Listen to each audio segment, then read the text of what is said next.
Hey guys, so today we're starting our Unit 1 notes, and taking notes is going to be a little bit different because you're not here in my classroom. So what I'm asking is that you have some sort of notebook or loose leaf paper that you keep your notes together at all times, and you're going to be taking notes like handwritten notes. You can pause the video at any time to do so, and I ask that you write down everything that's on the slide unless I tell you otherwise, and then things that I say as well. And just like you'll see in your digital notebook that I'm sharing with you guys, the things that I say are just as important. And I'm going to be checking that you're taking these notes because you're going to want to use these notes on a study guide for a test and eventually a final exam. So make sure that you're taking those notes and adding them to your digital notebook. I have videos on how to do that linked into your digital notebook. So let's get going with these notes. Make sure you have pencil, paper, and you're taking down everything in an organized manner. Okay, so let's get going. So what is economics? Today, we're going to be talking about economics and opportunity cost. Our learning target today is I can distinguish between different types of economic ideas. And I know when you think about economics, you're probably thinking money, money, money. And that's true, but it's also not true. And we're going to dive into that today. So the actual definition that's very important of economics is it's the study of human behavior under the pressure of scarcity. We're going to talk about what scarcity means here in a minute, but essentially it's we don't have enough of everything. So the pressure of we don't have enough of everything, what do we do? What choices do we make? That's economics. Sometimes that has to do with money. I don't have enough money to buy all the things that I want. Some people don't have enough money to buy all the things that they need. So what choices do they make? Sometimes it's not about money. You make choices when you're playing on the basketball court. You make choices when you're out with your friends and you're hanging out. And those choices, that's economics too, because you only have a limited amount of time. You can't hang out with everyone. So you got to make choices on which friends you're going to hang out with. That has nothing to do with money, but still everything to do with economics. So a few definitions in terms we need to know the difference between needs and wants. What do we need? We need a roof over our head. We need stomach. We need food in our bellies. We need to survive, right? And then wants is a way that we fulfill those needs. I need food, but do I need Verona pizza every Friday night? No. But I love Verona pizza every Friday night. So we are satisfying a need. I need shelter. Do I need a 5-bedroom home? No, but it'd be nice to have such a big house, those sort of things. So that's more like a want. Okay. This is where it all comes down into scarcity. And don't worry about copying down this picture. Don't copy it down, okay? But basically, scarcity is people want a lot of things, unlimited wants, you see right there. But we don't have unlimited stuff in the world. So there's limited resources to make. That's called scarcity. We want lots of things, but we can't have lots of things. So we have to make choices on what we buy and what we do with our time. And those choices, again, this is economics. So scarcity, here's the real definition. You do need to write this down. Are resources that the demand, how much people want it, exceeds the supply, how much it is actually available. So people want it more than it is actually available. And scarcity dictates what we make and how we make it. Let's say that I really want fanny packs. I don't know why that came to my head. I want to go into the business of making fanny packs. So I've decided what to produce already right here. Now I have to decide how to produce it. Am I going to individually sew them? Am I going to use high quality fabric, lower quality fabric? Am I going to have a metal zipper, a plastic zipper? How am I going to produce it? Am I going to hire a bunch of factory workers? Or am I going to make each one individually and it be like an artisan piece? And for whom to produce? Who wants fanny packs? I got to find a market for fanny packs. I got to find some like weird frat boy hipsters that want fanny packs or 90s moms. So that has to do with advertising and finding markets for your goods. That is also economics. So then we have to think about what goes into the making of a good. So land, capital, and labor. And let's break down what those things are. Land, when I say land, I don't just mean like the ground that I'm tapping my foot on right now. I mean the resources available for me. And we're going to go over some examples of that in a minute. Capital would be the things that I need to make the product in a sense. I need, for my fanny pack, I need a sewing machine. I need workers, human capital. That's the same thing. It's like goods that make other goods. I need money to buy those things. I need the zippers. I need the Velcro. Those are all my tools. That's my capital. And then labor could be the marketing department. It could be the people on the assembly line. It could be entrepreneurs. It could be me. I'm selling these fanny packs everywhere. And all of these things go into the making of a good or service that is being sold. Okay, so let's go through some examples. And I don't mind if you don't write down these examples. You can just listen. So when we're looking at the factors of production, let's look at something that we don't associate with money. We think about school. You're not making money. We teachers are making money, but it's not a profit-driven business, school. School exists as kind of like a nonprofit. They pay teachers to give you an education. So let's look at it because it's not a big money machine, but it still has to do with economics. It's still land, labor, capital. So what would be the land for a school? Well, we have to have the actual building. We have to have lots of metals, lots of lumber that go into the actual building. We have to create these walls. We have to, all of that, right? It needs to be in an area where schooling is possible. There's lots of children that need a school, okay? Capital would be, what are the things we need to produce? Well, I know you're thinking, what are you producing in a school? I'm producing you. I'm producing an education for you.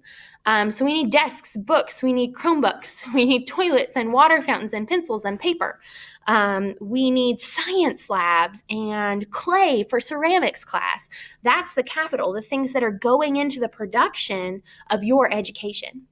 And then we need the labor. We need the teachers. We need the principals and administrators. We need the front office staff and our nice front desk ladies.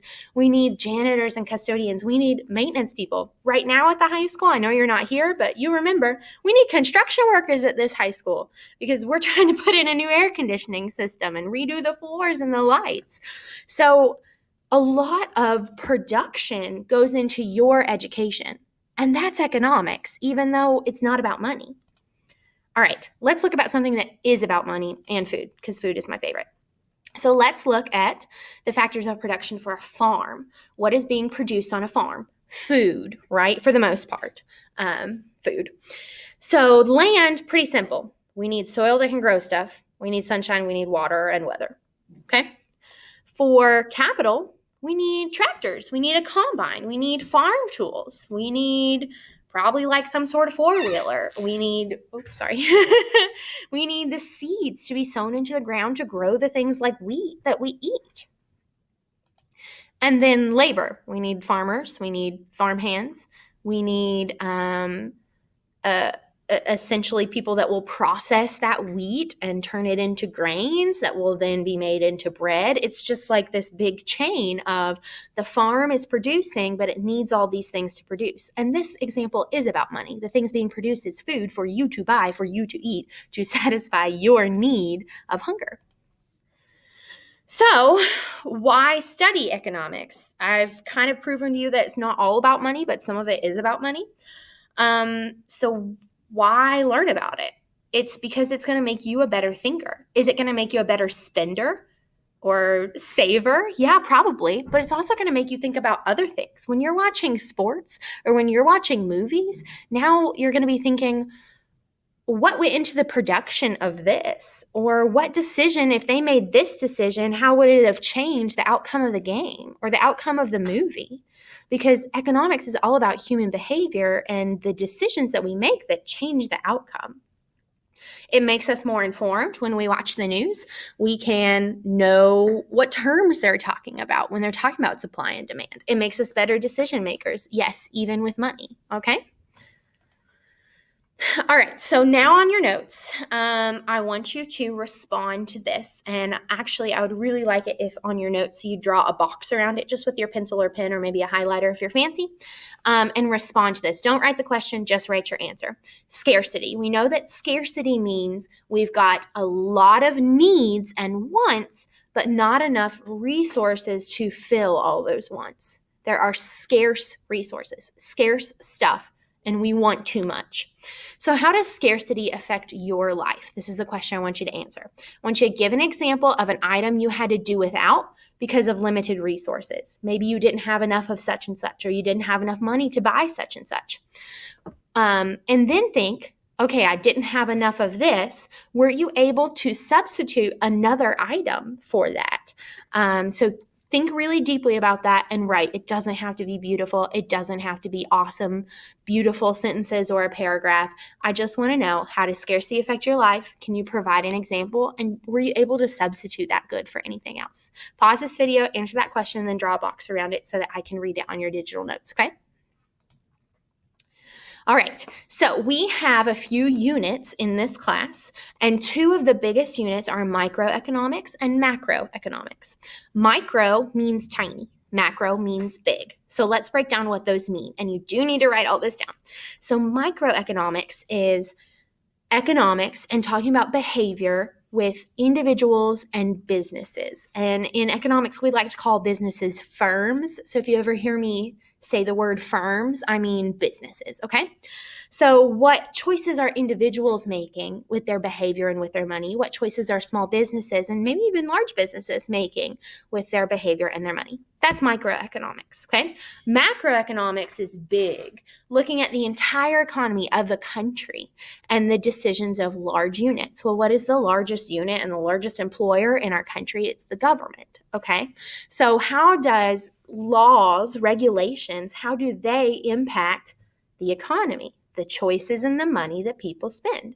And this one, macroeconomics, is the one that you hear about on the news all the time. Such and such law has changed this part of the economy, and all this coronavirus, will our economy recover? That's all macroeconomic stuff, okay? And we're going to dive into that as well.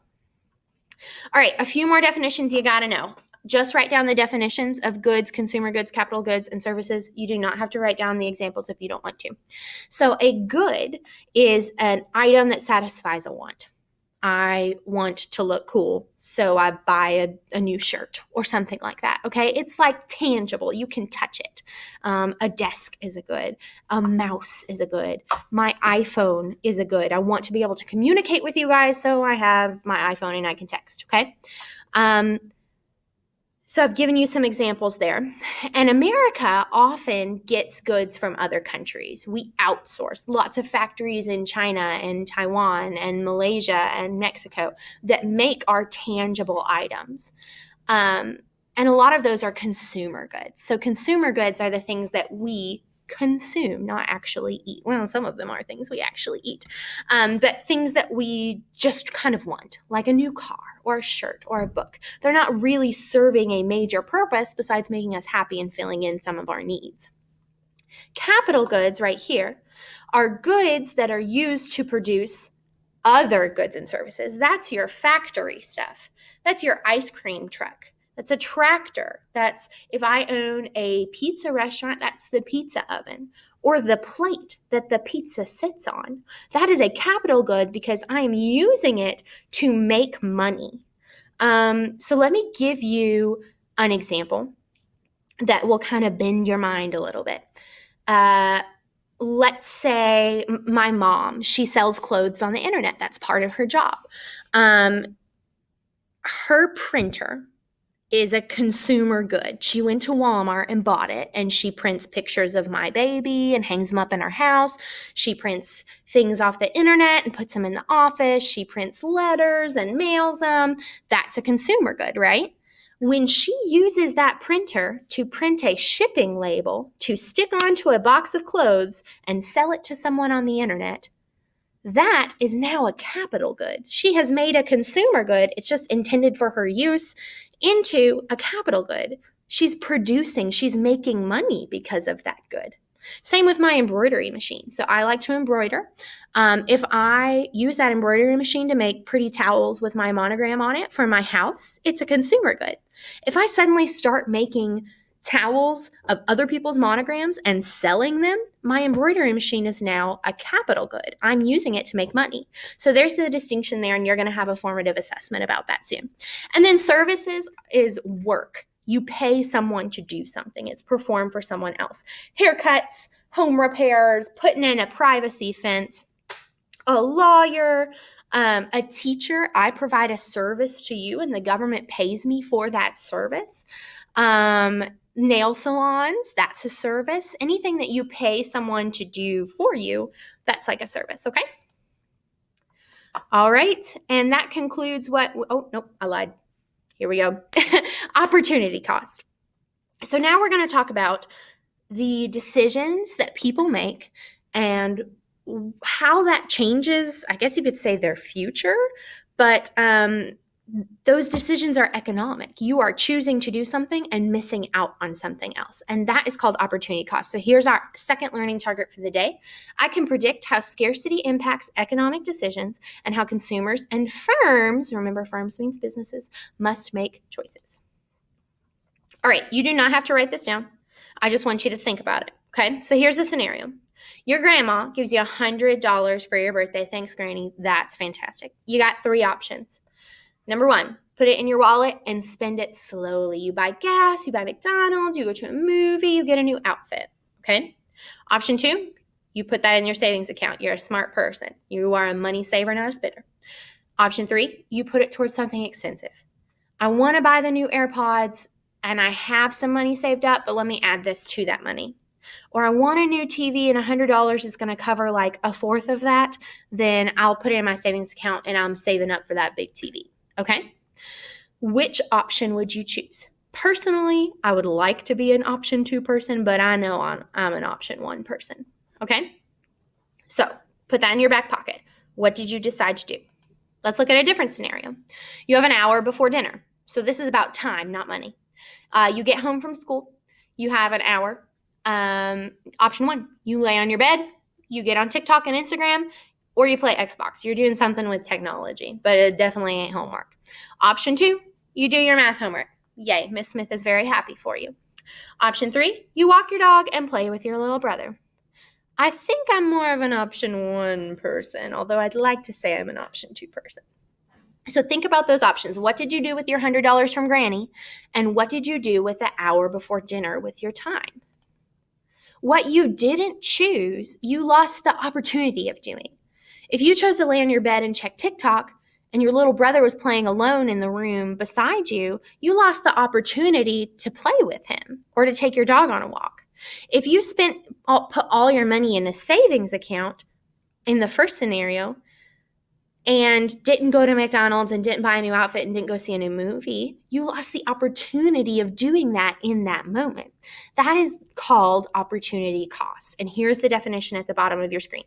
Opportunity cost is the cost of giving up the next best choice. Right now, I'm choosing to sit here at school making a video for you. What is my opportunity cost? What am I losing making a video for you? I could run over to Mr. Sayers' room and have a conversation with him about economics. It's almost 3:30. I could go home and go see my baby. Those are the next best choices. But I am choosing this. So I've lost the opportunity of doing those things. Okay? All right. I did not lie to you this time. This time we are actually done. If you need help, extra help, I'm going to be posting Mr. Sayers' videos, and his notes are pretty in-depth as well. So if you feel like you don't understand what was on this video, I'm going to be posting the extra help videos. And if you have any questions, you just need to text me or email me and tell me that we need to have a Google Meet, and I will happily answer those questions for you. All right, bye guys. Thanks.